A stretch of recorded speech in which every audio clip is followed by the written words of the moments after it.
for the record here, this is Dan Sperling hosting the seminar for today. So we have a wonderful alum, one of our alum that's gone on and done very well, very successful, Sondra Rosenberg. She graduated from TTP here, 2004 was it? 2004, 2005. So she did her master's in TTP, and then before that she was at the University of Rochester, got a bachelor's degree in physics, and so she's been since she graduated, she's been working at the Nevada DOT, and has risen up and is now head of all of planning for the Nevada DOT, and is one of the 7 top executives in the whole agency. And so this is a great, Sondra's had this great experience, it's a smaller organization than Caltrans, for instance, but covers all of the same activities. So I think it's going to be very interesting to hear, how a state DOT with a progressive head of planning approaches it. So, Sondra, thanks so much for coming. Yeah, thank you so much for the invitation. Let me see if I can get this. Oh, hang on. I'm a proud alum of UC Davis Institute of Transportation Studies, and I was thrilled to be invited to come back and talk to you all. In fact, Susan Handy and I have been talking about this for a while, and schedules hadn't worked before now, but I'm really excited to come back. The timing is great because we've just recently approved our statewide long-range transportation plan, the One Nevada plan. So it gave me a chance. That was a good topic to cover because it kind of covers a lot of what we do at NDOT in planning. But I'm happy to, later when we get into the discussion, I'm happy to talk about anything about Nevada DOT or how we do things in Nevada. May or may not be able to answer it, but I'd like to give you all a kind of an open invitation to ask me questions, because there's a lot of topics I'd love to cover, and I want to make sure it's interesting to you all. But this is kind of that overarching how the path we're on in Nevada DOT. Hey, Louis, what are you doing here? Sorry, I forget we're being recorded. One of my employees who's also associated with UC Davis. So. So welcome everyone. Just to get a sense of who all I'm talking to here, how many of you are students? Okay, and how many of those are TTP? Okay, and engineering? Policy, environmental science policy, is that still program? Okay. And then faculty? Okay, and then anyone else? Okay, good. So hopefully, if you're a student or faculty, you're aware of kind of planning regulations and things like that. Our struggle in the public sector is trying to balance out all of those federal regulations, doing what you have to do, check the boxes, but also being responsive to the public. They're the ones that pay our salaries. They pay their taxes that go into the transportation system, as well as being very aware of the politics of the time. I was talking to Dan earlier about we have a change in governor, a change in parties, actually a change in our legislature as well. We're expecting an announcement of a new director any day now, and so that's all kind of new and changing for us. And we're really hoping that the work we've done over the past couple of years in the One Nevada plan and that vision and framework we've set will continue through that, because we have a lot of support and buy-in. So hopefully, by doing our due diligence, getting support from the public, from the department, from our partner agencies, will help that be kind of our lasting vision. So, let's see, I have to turn that on. That helps. Just going to turn that. So what is the Nevada Transportation Plan? Well, why are we doing this? So certainly, down here to kind of meet the federal requirements. We have to meet the federal requirements. The requirements are we have a 20-year statewide long-range transportation plan that has to be updated every so many years. But the 20-year requirement is a little fuzzy because it's not required to be fiscally constrained, which is an MPO requirement. So 20 years is a little fuzzy in the state rules, but the new requirement now is that it's performance-based. So there's a set of required performance measures that we all have to track, and your plan and your resource allocations, your decisions have to be based on that. So we knew we had to meet that, but I thought, well, we can do more than that. We can be, again, like I said, responsive to the public, really get input, and set a common set of vision and goals for the state. We are relatively small. I mean, area-wise, we're big, but we only have 4 metropolitan planning organizations in our state. I don't know how many California has, but it's a lot more than that, 20-ish or so. So it's a little easier to get together and get some common vision and goals. The traveling public generally doesn't know when they're passing jurisdictional boundaries, so having a common set of vision and goals for the state for transportation was really, really something we wanted to do.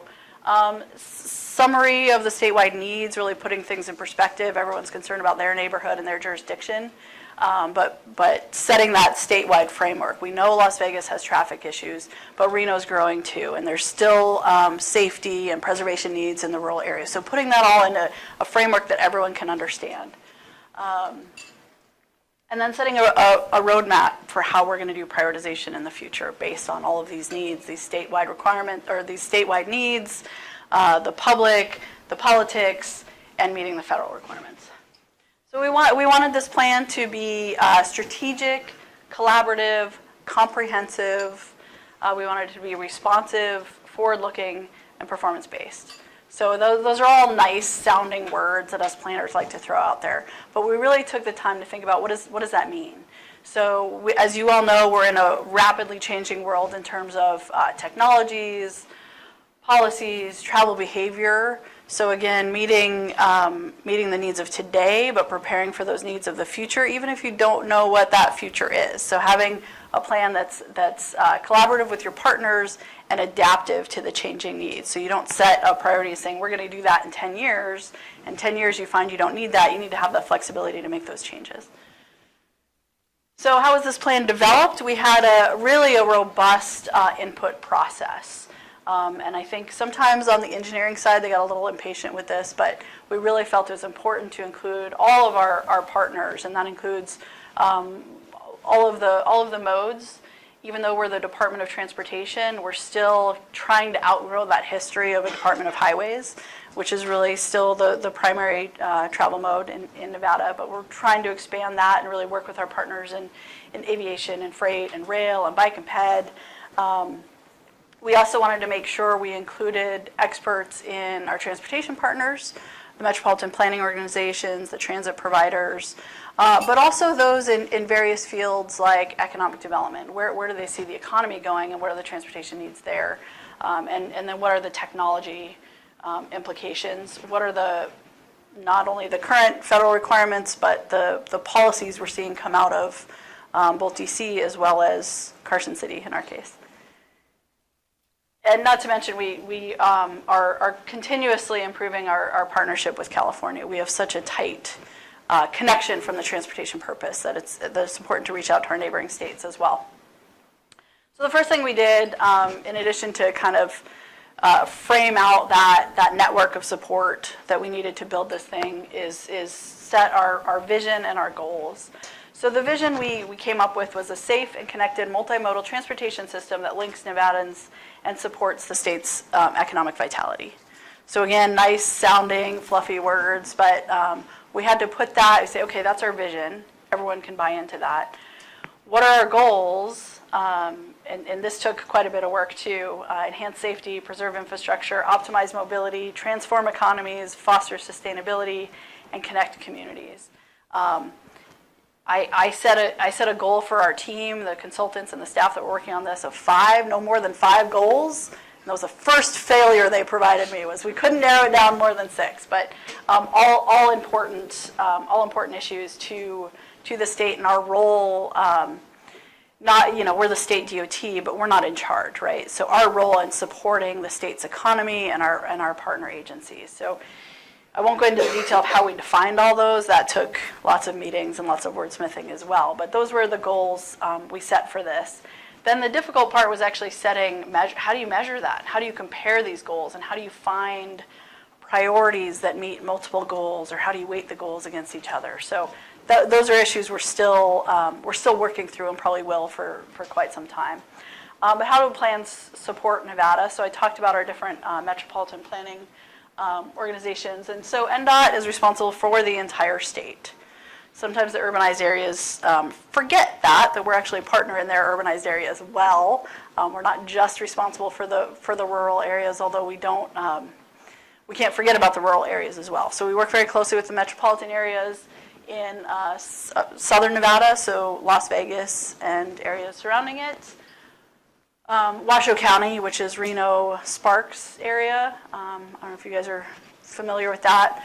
I was also talking with Dan earlier today about the Tesla Gigafactory. That is just east of Reno in the Tahoe Reno Industrial Center. However, that is actually outside of the Metropolitan Planning Organization, which creates quite a few challenges from a transportation perspective, because their build-out is estimated at 50,000 jobs and 0 homes. So that creates a transportation challenge outside of that MPO framework. And then we have the Tahoe MPO, which we share with our partners in California. They're actually a congressionally designated MPO, which is a little different than the others, and recently got upgraded to a transportation management agency. So they have additional requirements, they get some additional funds, but they're different. They're special. And then the Carson area MPO. So part of that, we talked about setting those goals and getting support for those goals, and part of that was aligning those goals with other documents and other plans we have out there. So it's probably tough to read, but we had to meet the federal goals, right? That's a requirement. And so we wanted to kind of link those with the national goals, as well as NDOT as an agency recently completed a strategic plan as well. So what are our agency goals? What are the plan goals? And then what's not shown on here but is in the document, we also we looked at the MPO plan goals, married up with that, and the economic development goals as well. So a little bit about Nevada today. So we do have this was written by a consultant. I'm not sure I would say an extensive multimodal system. It's pretty extensive in the urbanized areas. In the rural areas, we still provide roads. They still have there's 2 rail lines that go through the state and a few small lines off of that, but they don't really do a lot of stops in Nevada. Transit in the urban areas is adequate. And we're working on making sure we provide a system for all users. So that's a challenge in an area that has a very dense urban population and then population spread throughout the state.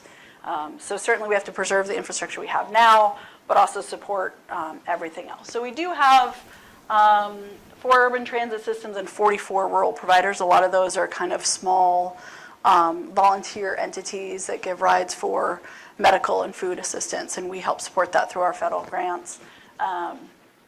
Airports, 4 commercial service airports, most known are Reno and Las Vegas, but 45 general aviation facilities.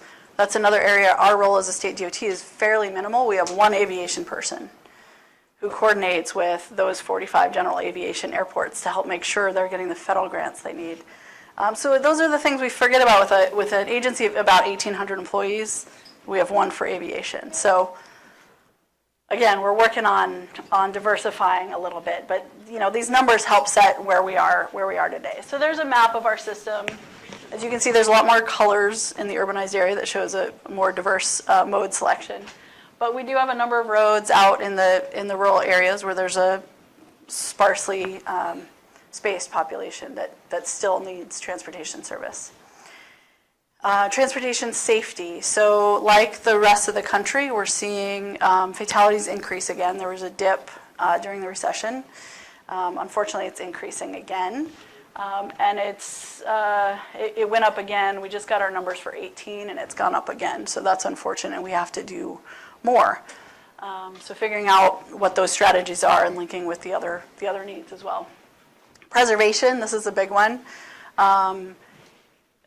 So our current committed, our historical spending for preservation has been about $127 million a year. And to put that in context, we spend about $800 million a year at the Department of Transportation. So that's the relatively small fraction that goes to preservation. However, our asset management plan has shown that really, to meet the desired conditions, we need to be spending, 2.5 times that. But any additional you spend on preservation means you can't spend it on expanding the system, which is still a demand as well. So it's balancing all of those needs. Optimizing mobility. There's not, I underestimated our population early when I was talking to Dan earlier. I said it was about 2.5 million. So 2.9 million residents in Nevada, which seems low, certainly by California standards, but 85 to 90% of those are in the urbanized areas. 2, something unique in our state, so 56 million visitors per year. Population of just under 3, 56 million visitors. So there's this demand that's coming in from non-residents. So that's always a challenge too, is figuring out how do you meet the demands of your base, the people that are paying your salaries, but also this huge influx to the economy, but balancing those needs. There's a little bit of tension between the ongoing residents or the permanent residents who aren't in the tourism industry and how we accommodate those. So 1.2 million workers, 300,000 businesses, 2.4 million passenger and commercial vehicles. I don't need to go through all of those. Does that include the rental car fleet stuff, or how does that work? I believe so, but I'd have to get back to you on that. Actually, no, I think those are just those are I believe those are registered vehicles, so it probably includes some fraction of those. We mentioned transforming economies and the economy being such a big part of what our purpose, what our kind of mission is. So more than 1 in 3 jobs, and I would say it's probably almost every job, but of those you can provide a direct link, really rely on a robust transportation system. And what these are is, these are some of the industries that the Economic Development Agency has identified as kind of the growth areas that we're focusing on. So really, and tourism continuing to be a big one, although we're trying to diversify a little bit more, it is so huge that we can get people in and back out of the state. If they have a terrible time coming in or leaving, they may not come back, although people still drive from Southern California to Vegas every weekend. It's amazing. So it's really, it's not just about people going from home to work. It's much more expansive than that, our role. Fostering sustainability. So I don't have a pretty graph for this one, but we look at sustainability not only from the environmental perspective, but actually more focused on the economic perspective, the financial perspective. So lots of people come to us every day and say, we need this or that. I need my road paved, or we need to widen this road, or we need a new interchange. But we have to be able to sustain that. And my prior figure about we're not even preserving our infrastructure at the rate we need to, but we're constantly getting demands for enhancements. So we need to look at funding as well as efficiencies in how we do things, making sure we're serving all of the people of Nevada. And then with increases in fuel efficiency, our revenue is not keeping up with what the demands out there are. I already covered that. So connecting communities. Nevada has been one of the fastest growing states for the past 20 years. We did have a slight dip. There was, since 2000, there was 1 year where we were below the national rate of growth. But for several years before that, and now we're peaking back up again after, there were 2 years. We far exceed the population increase of the national average. So Nevada is growing. So I hear from my counterparts in other state DOTs, particularly on the East Coast, where they're going on a pure preservation first process. That works for them. They're not growing as fast as we are, and they're built out. We're not built. There's a lot of space in Nevada, and people want to build there, which means they need transportation infrastructure. So that's something to keep in mind. We say, well, just preserve what you have and then spend the rest of the money on alternative fuels and alternative modes. Well, That doesn't always work in a state like ours, but we're trying to feed a combination of needs there. So what do we expect to happen? We expect for Nevada to keep growing. We don't expect the lane miles to keep up with the rate of the population increase or the vehicle miles traveled increase, although we do expect to build more miles, widen roads, build additional facilities, but it's not going to keep up. We expect our population to increase, people to travel more, but we do expect most of that growth to continue to be in the urbanized areas. That's where we've seen the growth in the past. That's where we expect the growth to continue. People still live in the rural areas, but we don't see them moving there in droves like they are in the urbanized areas. We expect the visitation to increase, to continue to increase, and the freight movement to increase. One of Nevada's very successful approaches to economic diversification is there has been a huge increase in distribution centers and fulfillment centers. So one of the largest Walmart distribution centers is in the Tahoe Reno Industrial Center near the Gigafactory. The Gigafactory is there. We have an Amazon fulfillment center, Zulily fulfillment center, and they're expanding. So that creates an interesting demand on the freight system, and the majority of our freight moves by truck. We are working with the rails to try and, hey, could you stop in Nevada and pick some stuff up so there's not such demand on the roads? And we're working on it. We're almost there. We almost have enough that they might want to talk to us. So it's a tough conversation. So drivers have changing demographics too. We're looking at we certainly have the aging population. We also have younger people moving in. We're trying to continue to recruit younger people to move in and not just become a retirement community. Urbanization, I mentioned that. Shifting nature of work. You've probably heard a lot of talk about the gig economy and folks not sticking to a long term. I mean, I'm in a government job. People in government jobs used to stick around for 30, 40 years. That's not always the case anymore. So how do we adapt to that? A lot of our transportation planning models and the way we project future demand on our system is kind of that typical journey to work process, which is no longer the case, and we expect that to change significantly in the next decade or two. Surging goods movement, increasing visitors, travel choices. Again, I remember taking the mode choice. I can't remember what the class was called, but discrete choice models. And at that time it was you drive alone, you drive with someone else, you take transit, or you walk or bike. There's a lot more choices out there now. So how do we? It's not discrete anymore. It could be some combination of a shared vehicle and a bike share, and you might get stuff delivered in a little tiny Uber robot. And so how do we model that stuff so we make sure we're making the right investments at the right time for the transportation needs? NDOT is evolving. Again, like I said, we're just barely coming out of that history of a highway department where the engineers ruled the road, and we a few years ago when our prior director retired, she was cleaning out her office, she found this book that was an audit from like the mid-1960s. And in that was a recommendation that NDOT create a planning division. And there were all these reasons, right? And I looked at that and I thought, we haven't overcome some of these things yet. When I first started the department about 10 years ago, planning was, the engineers knew planning because your project had to be in the STIP before you could advertise it.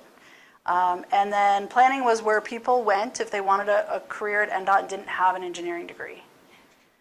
So there wasn't a lot of planning background, and that's no beef with the staff that's been there a long time. They learned how to do good work, but they weren't taken seriously. Planning was something we have to do to meet those federal requirements. In fact, the multimodal division was in a building several miles south of headquarters that they eventually tore down to build the freeway. So we've been overcoming that, and now we're at the point, and this plan was part of that process, where really, things ought to start in planning. We ought to set the framework. We collect the data, identify where the needs are, And that way the engineers can focus on building those projects that we know are going to be successful. So that was a little bit of a digression. I apologize. But we were created in 1917 as a highway department.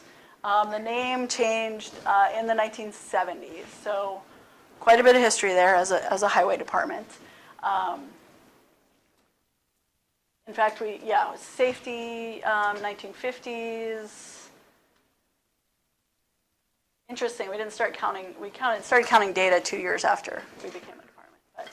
But 1990s, bike and pedestrian planning created. And then, so it was kind of slow progression through the first few decades. But it's starting to speed up now. So in the 2000s, we really started focusing on ITS operations. We're not just building roads, maintaining roads. We need to operate them too, because we can't, as you all know, we can't build our way out of congestion. We need to make sure we're operating the system as well. And then 2010, autonomous vehicle testing. We were the first state to license an autonomous vehicle. We were the first state a few years later to license an autonomous commercial vehicle, a big truck. Now, what was happening, though, is we had enabling legislation, so businesses would come to us, get a license, test in Nevada, and then go somewhere else. So we're trying to, the planning division is trying to be a little more strategic, not just get businesses in so they could say we're the first, but we want to have a sustaining set of infrastructure solutions so that we stick around, they stick around.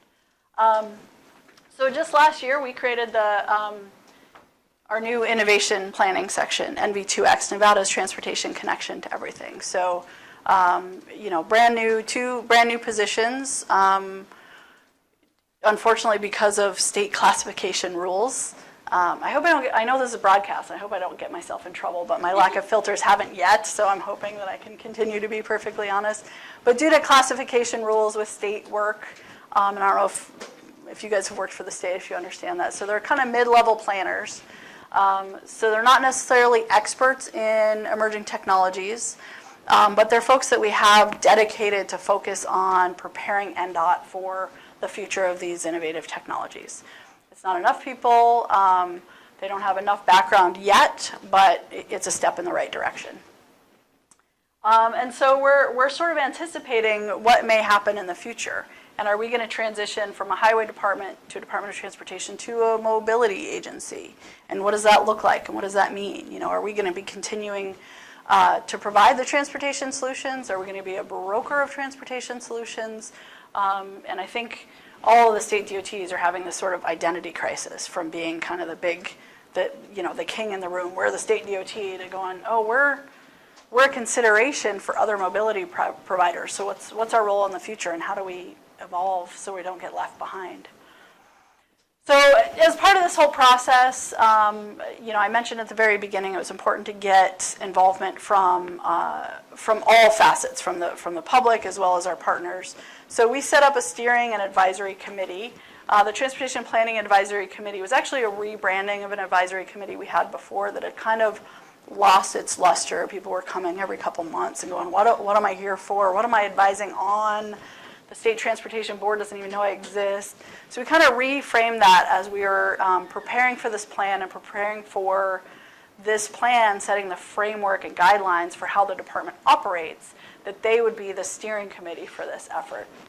And that's made up of a number of partner agencies, a lot of the federal agencies, so the BLM, the Forest Service. We have someone from the Indian Commission that sits, so state offices as well. Some of the MPOs. Any UFOs? No UFOs, not yet. If they show up, we'll be happy to welcome them to the table. Economic Development Office, Association of Counties, League of Cities. So it's kind of a broad, diverse group. They're not transportation experts per se, but they're experts in their area, and they all know that transportation is a big part of what they need to do. So they want to be at our table as well. The Planning Executive Group, that was actually set up several years ago because NDOT and the MPOs weren't exactly playing nice, and none of us were playing nice with the FHWA. So before I actually got this role, that group was created, and it really has actually improved. So it's the planning leaders of NDOT, the 4 MPOs, and the Federal Highway Administration. And it really has improved our working relationship, and it was really, really valuable during the recession because nobody had enough money. So getting us all together once a month to talk about what are our policy initiatives, where is everybody with their plan update, who needs what from who, it's really helped us work well together and share resources. So particularly with the performance measure requirements, we found that like Las Vegas has figured out great tools to measure travel time reliability and adapting those tools to the rest of the state without recreating the wheel, and then we all have a consistent way of measuring it. So that's just one example. So they were kind of the advisory committee, the kind of technical committee for this effort as well. It also helped us piggyback on meetings and things like that. I don't know if you all have been experienced with trying to do public meetings, particularly with long-range planning. Nobody shows up. They don't want to know until there's going to be a bulldozer in their backyard tomorrow, and then they're mad. But so being able to partner and do kind of joint meetings and share information in formal and informal ways was really, really helpful. More than 2,000 Nevadans participated in this process. Again, that may not seem like a huge number, but we only have 3 million people, and it's, again, long-term policy stuff. So we thought that was pretty good. We had an online survey. We got just under 1,800 responses. We had various meetings all around the state, mobile workshops, again, piggybacking on other meetings, things like that. And the purpose of this, we did a little road show. We went around the state. These are probably areas you have never heard of, but I'd recommend driving out to Ely if you have a couple days to spare. It's really pretty out there. So these are some of our communities that we want to make sure felt connected and part of this statewide visioning. And again, 1,800 surveys, 107 meeting participants, 40 advisory partners, mobile workshop goals, all for one vision for the state that I started with here. Again, these are some of the different strategies we use to get involvement and engagement. What did we hear? People care about preserving their infrastructure. We hear at our meetings at the board and from economic development, we hear from businesses, we hear from job creators that we need to expand. When we talk to the public, it's preserve. I mean, they care about expansion too, but really preserving what you have. Because what they experience on a daily basis is I'm hitting potholes, there's no sidewalk in front of my house. So they do really care about that. But we also found that all of our goal areas were important to the public. And that we need to be aware of changing travel behaviors, changing technologies, and make sure we're prepared for and adapting to those. And then we played a little game with them. We gave them a certain amount of money and said, if this was your budget and you were running NDOT, how would you spend it? And again, the majority of it went to maintenance and repair. That is a higher percentage than we currently spend. So it helps us with those political conversations, although we know we need to accommodate the growth. Remember, and it's those of you who have taken the statistics classes, it was not a statistically significant response rate. However, what we're hearing is that preservation is really where the majority of our money should be spending. But this is all important. We need to still provide travel choices. We still need to provide for expansion, safety, reliability. So to help further that and come up with some strategies and ideas, we also held a series of focus groups. And because we are looking at the various trends we expect over the next few decades. So urbanization, diversifying economy, tourism attractions, aging infrastructure, travel behavior, and new technologies. And we gathered groups that were experts in some of these topics, but not necessarily transportation experts, to help us come up with some kind of strategies for how do we accommodate these things. And it was really helpful, and I don't have all the details here because I'm already starting to run out of time, but it's a plug to go read our plan. But what was great about this is we had these focus groups and these ideas that we maybe like, but politically can't go out in front and say, hey, we had a fund transportation per miles traveled instead of by gallon of gas. This is coming from experts outside of transportation. So, and preparing for these emerging technologies. So it helps give us some cover in terms of having these conversations with the decision makers. And then what I'm most proud of is the in-reach efforts. And I did not necessarily expect this before I worked for a public agency, but that distinction between engineers and planners and other professionals and where the decisions are occurring. So when we started this effort, the engineering director, my counterpart over engineering, said, yeah, do all that. That sounds great, but you're going to give us the answers we already know, right? So he's retired now. I can make fun of him. Not that it stopped me when he was there, but we, through this process, it started out with just that. It's like, we support you because you know we have to meet those federal requirements, but you're going to kind of stack the deck I shouldn't say stack the deck. We're making good decisions with our money as it is. But we wanted to make sure we were considering other factors. And at the end of this, after about 2.5 years of having meetings about this and workshops and looking at criteria and performance measures and how do we make the best decisions that are not only the best decisions, but we can defend them to our transportation board and the public, now I have the engineers coming to me going, where does this sit in your priorities for the One Nevada plan? And to me, that was like, oh, I can retire now. Like I've completed my mission, except we're not quite there yet because my answer is, I don't know yet. We're still working on the criteria. So those are some of the challenges in accomplishing these things. But we are now at a kind of a pivotal moment where we have the support from pretty much the entire department, from the asset management people to the bridge engineers, to the pavement engineers, to the financial folks. The financial folks were a little hesitant about this at first, but then they said, oh, yeah, this is going to help us kind of filter what our priorities are and how we spend our money. So that involvement of the whole department, while not easy, was successful, and we hope that continues.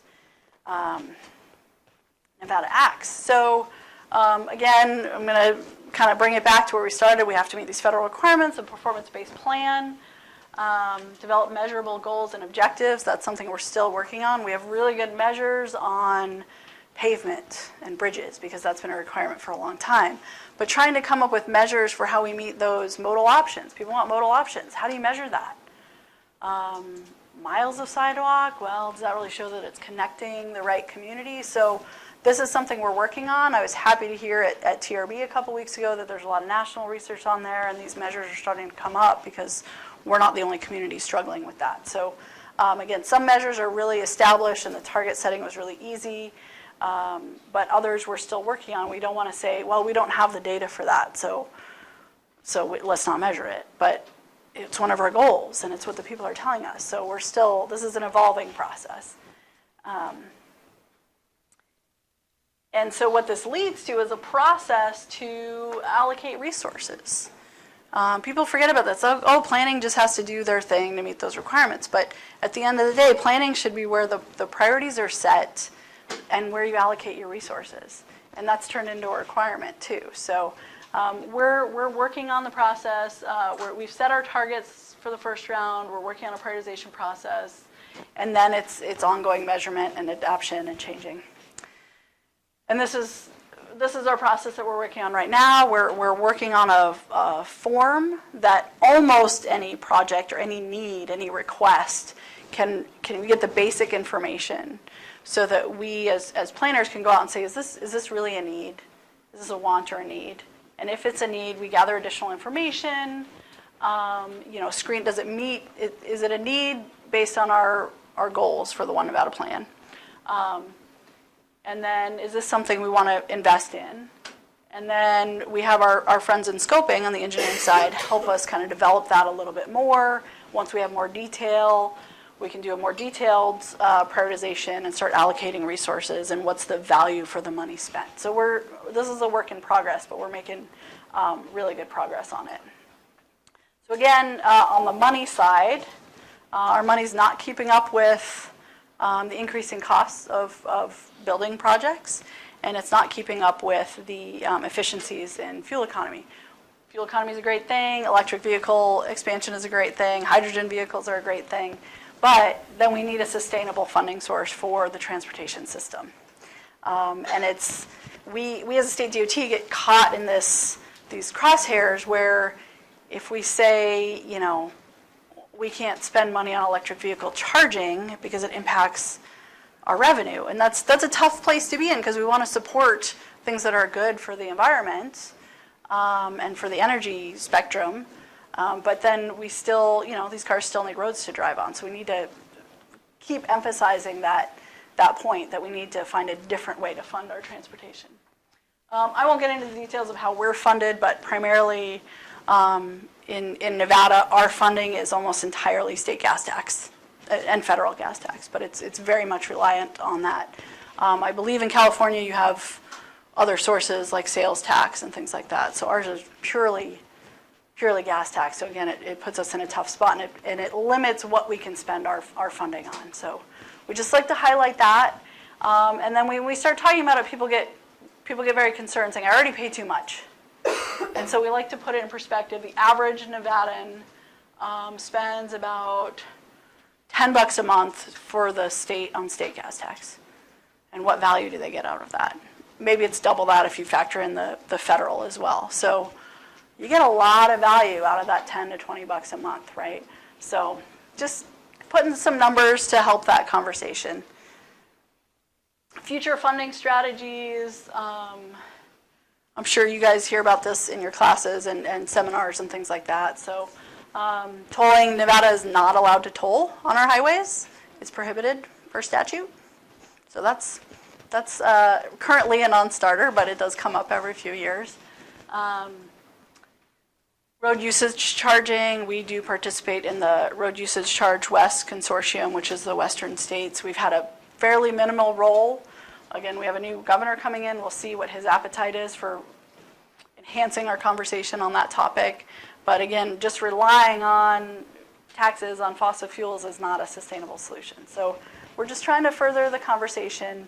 So we got our plan approved in November, but it's really just the beginning. So, some of my team is like, yay, we're done, we got it done, woohoo. It's really just the start. It's the framework, it's the basis for the conversation, it's where we're starting and where we want to go. So we have a lot of work to do over the next few years, and then we're hoping that in about 3 or 4 years, we'll really have an ongoing, sustainable, performance-based process. Everyone knows how a project gets created, where it falls in the priorities. Unfortunately, it takes a while to get there. I kind of talked about a lot of these topics, and I think I'm running out of time. So towards the end of the plan, and you can find it on onenevadaplan.com, we start setting these implementations. So we know where we are, we know the challenges, we know where we want to get. How are we going to start working our way there? So we truly have an adaptive, collaborative, sustainable, defensible process. So we're getting there. We have the foundation. And with that, since I think I'm already a little bit over time, I'd be happy to take any questions. Thank you.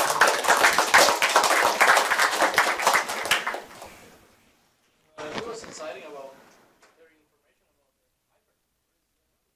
about I'm glad you asked that. Another Nevada first, the first fully functioning Hyperloop system was built in North Las Vegas, down in southern Nevada. Hyperloop One, now Virgin Hyperloop One, is one of actually a couple of companies that are working on this technology. They held a global challenge. So they actually reached out to us several years ago and said, we need some help. We're trying to apply for some of these federal grants. We're not sure where we fit. We need a public agency to help us out. And after working with them for a little bit, they thought, we don't fit. We're not a highway. We're not aviation, we're not a railway, we're something new. So we're gonna flip the script, and we're gonna make agencies apply to us to help us figure out who we're gonna partner with and who we're gonna work with. So they held a global challenge. I think they got 2,600 or so applications. Nevada was one of the finalists, but we weren't a winner, which is a little disappointing since they're already building in our state. But we are continuing conversations with them. Their focus right now is on federal policies and regulations, as well as working with the winners in terms of developing the first kind of full-scale one. So I don't recall all of them off the top of my head, but I know Dubai to Abu Dhabi is one of the first ones, and they seem to be progressing. Colorado was one of the U.S. states that won. And we're working with them on a number of topics, from road X and automated vehicles to Hyperloop. And so that's where they are right now. I don't have like the latest update, but we are continuing to talk with them every once in a while and say, how can we help progress that conversation?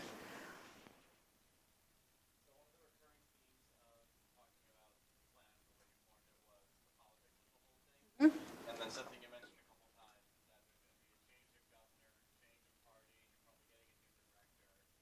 In any like private business, this would be considered like a major disruptive event that would have the potential to derail a project.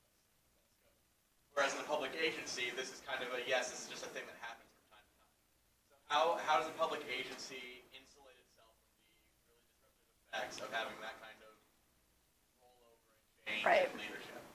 So from a government agency perspective, we're kind of in uncharted territories. This has never happened before, this is the way it always does, is sometimes no longer the case, and you can see that at the federal level, right? Yeah. So we're not sure, but what I really pushed our team to get this done and approved before the change in administration so that we could educate the incoming administration and say this is how we do things, rather than we're in the middle of this and how do do you support this direction? And so that's the best we can do. We're waiting on an appointment of a new director. We know there's a change. We think it's someone outside of the agency, which has actually never happened before. Typically, our director comes from usually leadership level in the director's office as a promotion. So having someone from outside the agency could be disruptive. It depends on how this person approaches it. But the rest of leadership is trying to come together and say, okay, how do we educate the incoming director so they know at least where we are? There may be some adjustments. I mean, if the governor is appointing someone from outside the agency, that indicates to us that he does want some changes. But what we're trying to do is say, but this is a good framework. We can change the weighting and the priorities to adjust. If you want to focus more on expansion, we can adjust within the same framework and try and just educate the new people coming in. Legislature as well. The first couple weeks of legislature are coming up, and that's one of the things we do is we go meet with, particularly the members of the transportation committees, and that's significant to us because unlike California, where you have an ongoing legislature, we have a part-time legislature. They meet for 120 days every other year. So we got to get in there and educate them and make sure they're starting out on our side, or at least understanding what we do. So education is a big part of it. You can't assume that elected officials know the basis of why you do what you do. Yeah. Something different in Nevada is that you're building all this Right. new infrastructure, and over half your money is going to new infrastructure. It just occurs to me, I'm kind of curious, how do you make decisions about where to build new infrastructure when it's mostly rural, like in Las Vegas? Right. So just a little bit more. So like, it seems like the amount of money you're going to spend to build a road out in a rural area per person served or Right. BMT or PMT is going to be way higher than maintenance, for instance. I understand. And how do land use decisions get made? You have to project land use decisions Right. in order to do what you're doing. So those are great questions, and it gets to why I emphasize the politics of this and educating those decision makers. So first, I would say actually most of our building, or the most expensive building, is actually in the urbanized areas. So we're in the middle of our most expensive project we have ever done in the heart of Las Vegas. The major system-to-system interchange in downtown Las Vegas that we're spending $1 billion on. Which may be small numbers in Caltrans books, but it's huge for us. So actually a lot of that expansion is in the urbanized areas, and that's why it's so expensive. Most of the work we do in the rural areas is more on the preservation side or safety enhancement. So we spend a lot of money in the rural areas on shoulder widening and slope flattening, so that if someone goes off the road, they're less likely to roll and have a fatal accident. But there is one example of a proposed and a very popular proposal of a future interstate connecting Las Vegas and Reno. So our two major urbanized areas are about 450 miles apart, and they're not connected by an interstate. And then you may have heard that Las Vegas and Phoenix, two of the largest metropolitan areas, not connected by an interstate.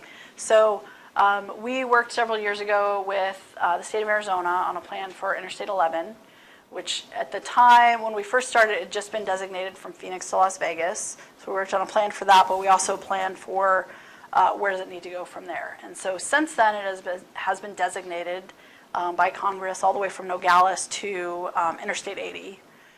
The exact point on Interstate 80 didn't get defined, and we're happy about that. But so there's a lot of push, both politically and from the communities along that route, to develop an interstate to connect those areas. But the areas in between don't have a lot of population.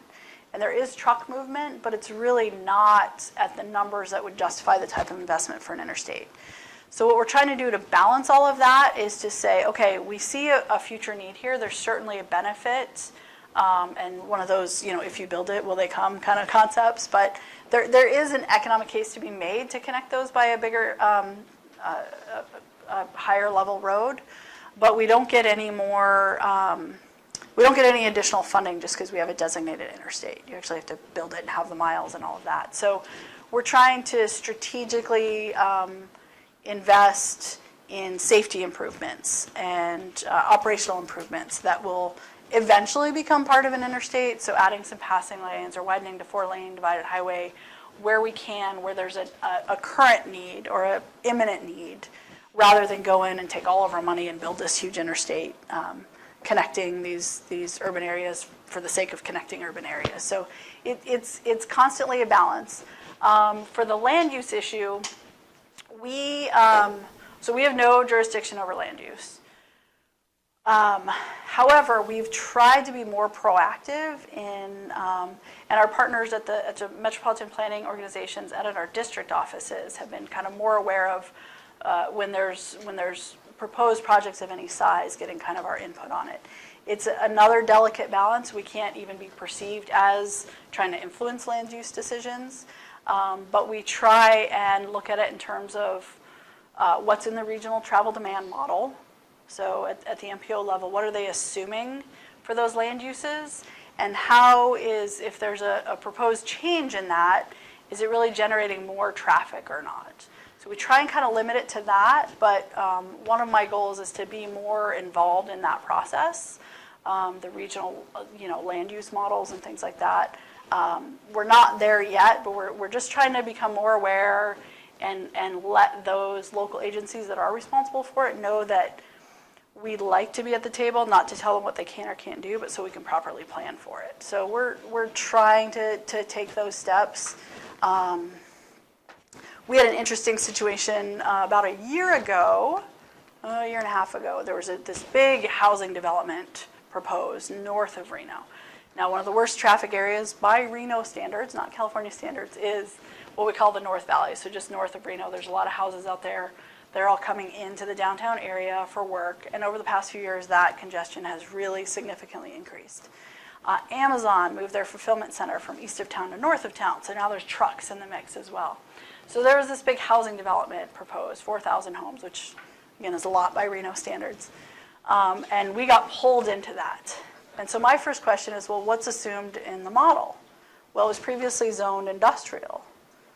So now you're going from trucks to passenger vehicles. And are those homes at the right price where they're going to be working at the facilities out there? And at the end of the day, my analysis at, napkin level was, this doesn't really make things worse. The people that live out there think it does, because all they see is more homes, more traffic, but you have to know that we plan for what's proposed, what's planned for, not what changes. So it's being delicate on those conversations and saying, here's our role, here's what we have planned. It's a 20-year build out, here's what we have planned for 20 years for that road too. So they're not going to show up tomorrow. you have to balance. We can't. We have this battle between the current citizens and decision makers and economic development folks who want to see the area grow and thrive, and you have to allow additional growth in order for that to occur. So it's They want you balancing. to stay away unless, oh, please come in and tell them this. Right. So it was an interesting result, kind of unprecedented result. The city conditioned their permits on certain improvements that we are going to make. We didn't do that. We didn't support that decision, but that's what the city decided to do. We stayed out. We didn't even go to the city council meeting. We went to some of the planning commission and said, well, yeah, it's traffic's bad out there and this will increase it, but not any more than what was already planned out there. So we're staying out of it, right? So and that was delicate too, because they're finally asking us to be part of the conversation, but they put us in kind of a tough spot. So.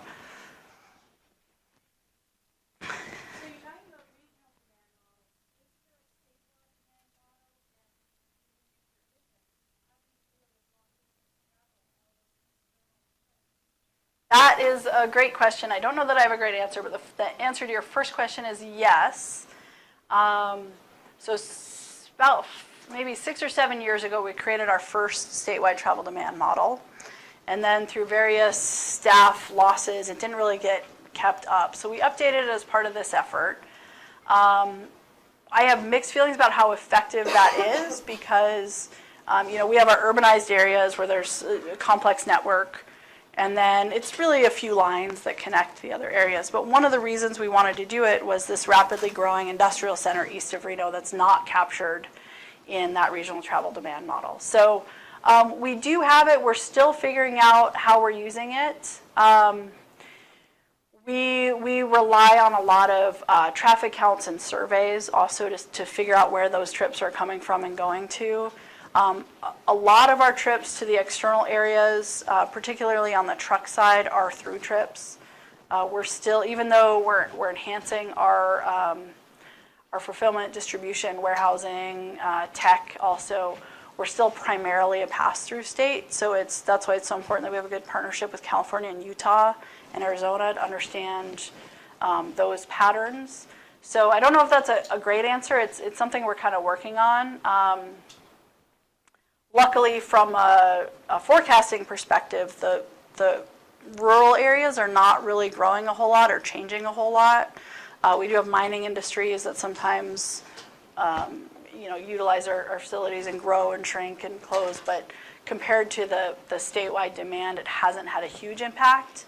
But what we are concerned about is how technology may influence those models and the future demand.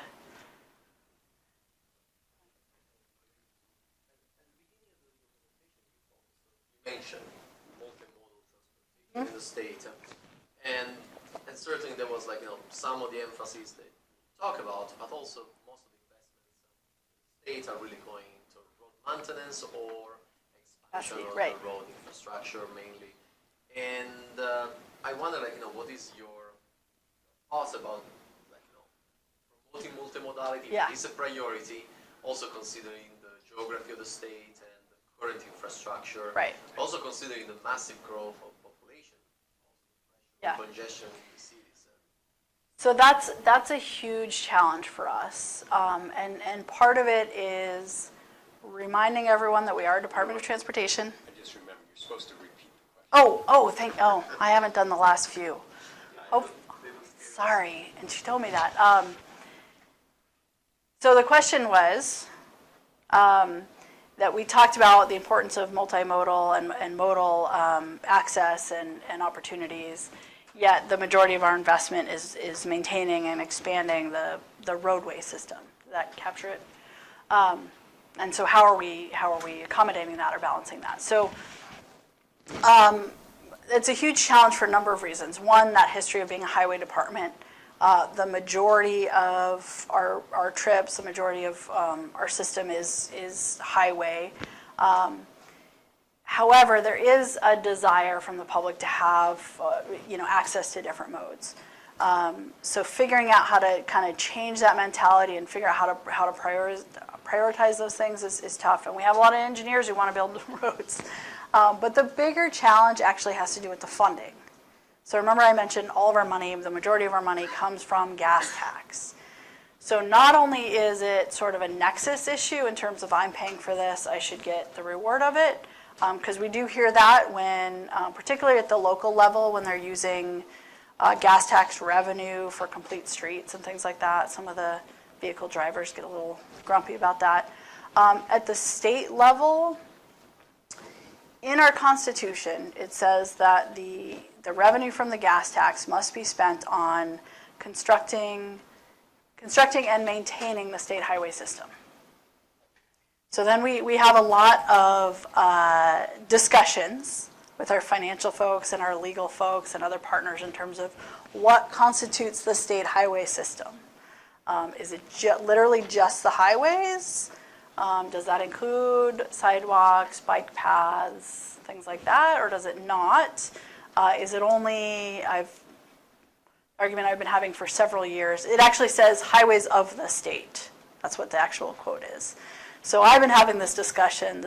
That has always been interpreted as state-owned roadways, but we've been having that discussion too. Can we use state money on local roads to enhance modal options? So those are some of it's the history as well as the funding sources that get into that.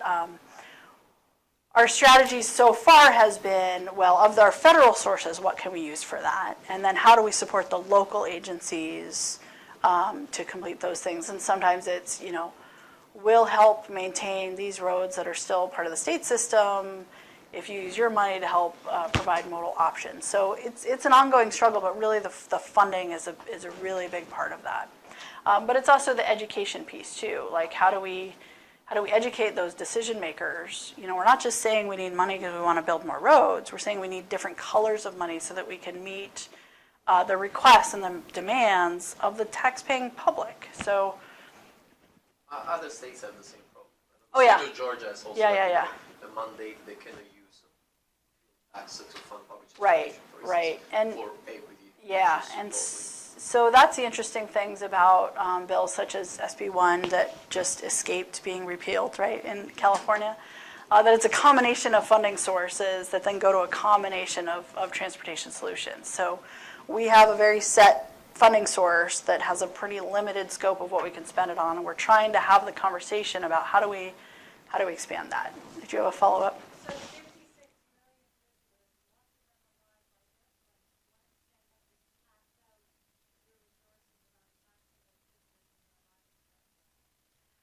So the question had to do with the number of visitors that arrive by aviation.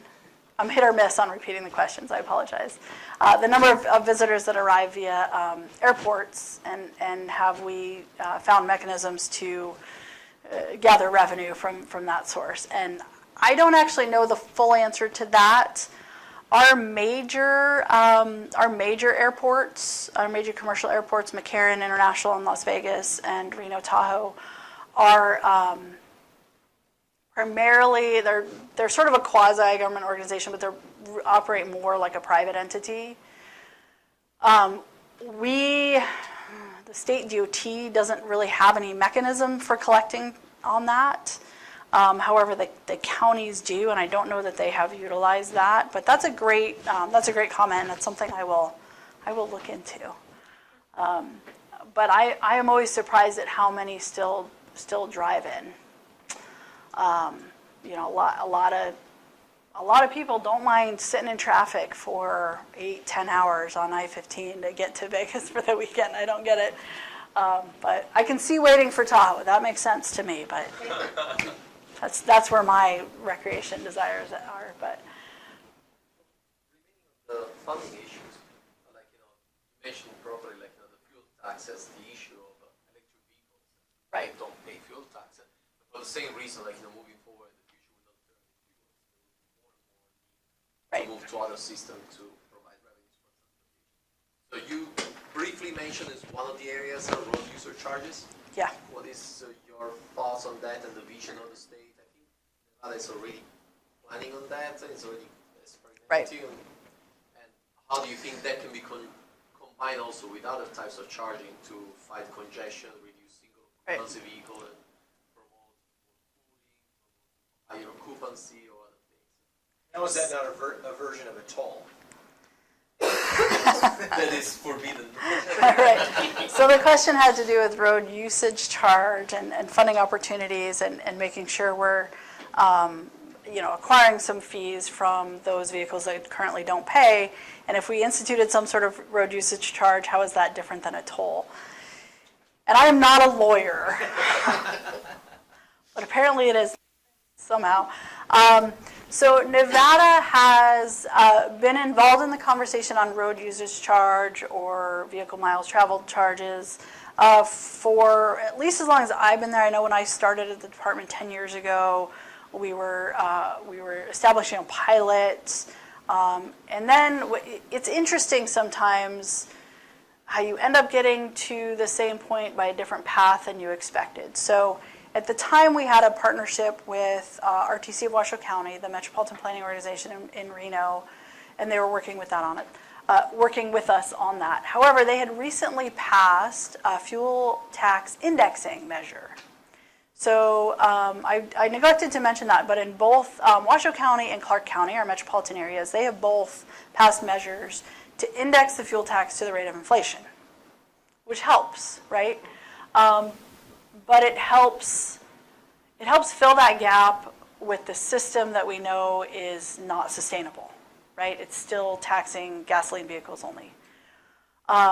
So as they started getting some public attention to that, they had to pull away from the mileage-based study because it was, you've already increased our gas tax, now you want to do it some other way and add to it. The perception was it was adding to it.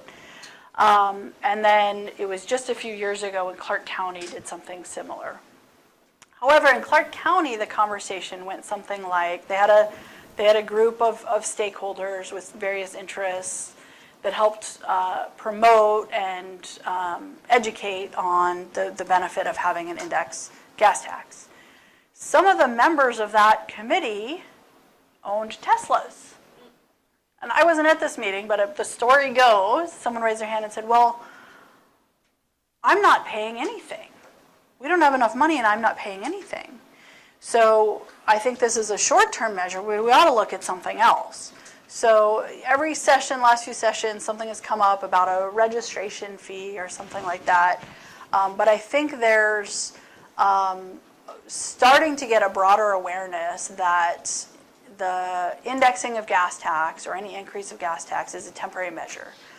A registration fee on alternative fuel vehicles is a temporary measure, and so we have to look at something else. So we're getting additional acceptance to the concept of a road usage charge until you start getting into the details. So as a planner or a policy person or an engineer, you probably all understand that the real value is if you can really charge for the specific impact of that vehicle. Are they driving in a congested area? Are they driving a heavier vehicle that does more damage to the road? The more detailed you get to really allocate those resources appropriately, the more concerns we get about privacy.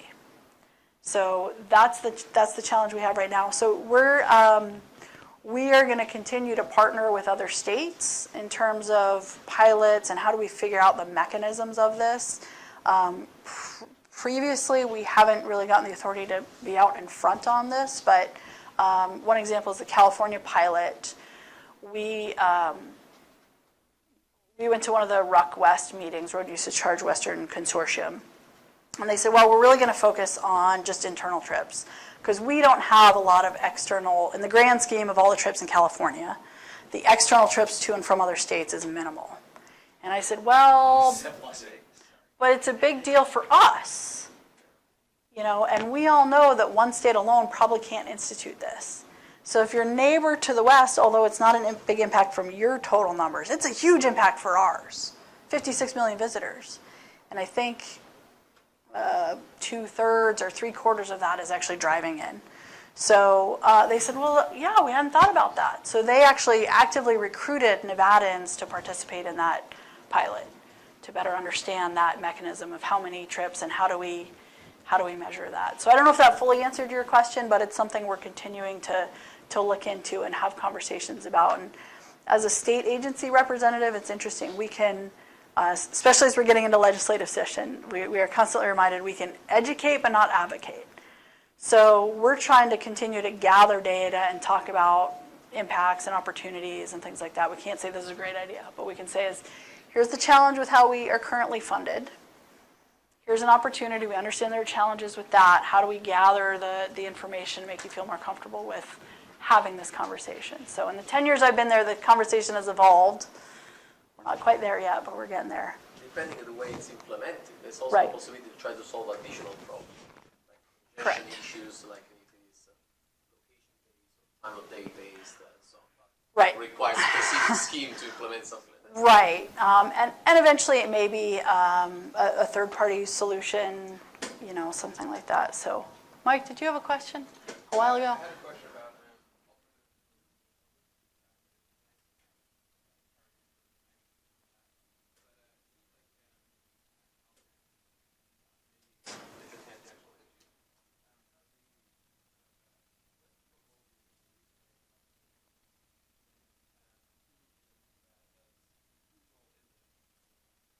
Okay, I'm going to try and repeat that. Mike's question had to do with alternative fueling, like charging stations, hydrogen stations. It appears to be a tangential issue for the state DOTs, and what do we think our role is, and how do we continue that conversation? Close enough? So if you equate it to how most people power their vehicles now, the state DOT doesn't really get involved in gas stations, right? We do collect taxes there, but we don't tell people where to put gas stations. How Nevada got further into the conversation on electrification is we had a governor who was a really big proponent of it, a Republican governor, by the way, who's a big proponent of a lot of the work that's done here at UC Davis in terms of electrification and automation and sharing. And he basically said, I am designating US 95 as the electric highway. And NDOT and the Office of Energy, you guys figure it out. So that's one way. It was actually more and our biggest utility provider. We're actually partnering up, and it had to do with grants that were available. So it wasn't quite that simple. He knew that there were some resources available. So NV Energy and the Office of Energy partnered up and looked at, you know, how closely can we space charging stations. And we're going down this path and realized, oh, it's really hard to find space and get people to give up space for it. So then they started talking with us and said, well, you know, if you help us build these, you know, we help provide the money through their grant. They had some money to provide the cost of the charging for 5 years. And they said, but after that, you can charge for it.